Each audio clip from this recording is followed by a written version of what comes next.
Hello, Bachchu, let's see the question. One more important characteristics of the representative element S and P block is the unique behavior of the first element present in each group. It is different in most of its characteristics from the rest of the member present in the same group.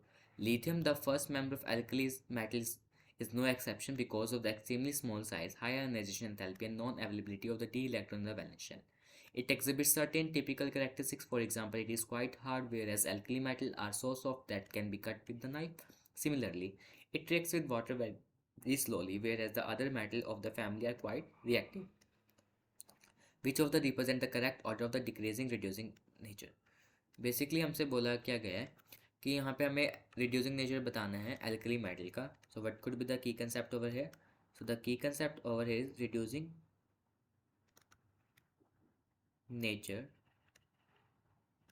Of alkali metal. Alkali metal अगर हम बात करें lithium, sodium, potassium, rubidium, caesium. So देखो as we move down the group size क्या होगा? Size हमारा increase करेगा. So as size increase करेगा इलेक्ट्रॉन लूज करने आसान हो गए. सो जैसे जैसे हम डाउन द ग्रुप जाएंगे there will be the increase in the you can increase in the affinity to lose the electron.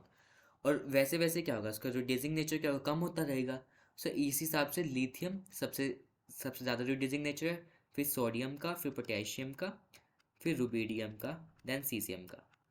अब यहाँ पे ऑप्शन के हिसाब से क्या हो जाएगा? ऑप्शन के हिसाब से ए हो जाएगा.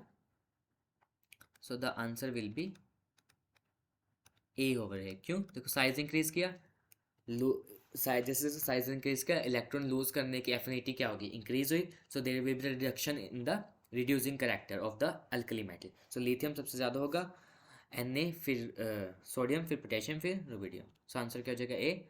Hope this is clear to you. Thank you so much.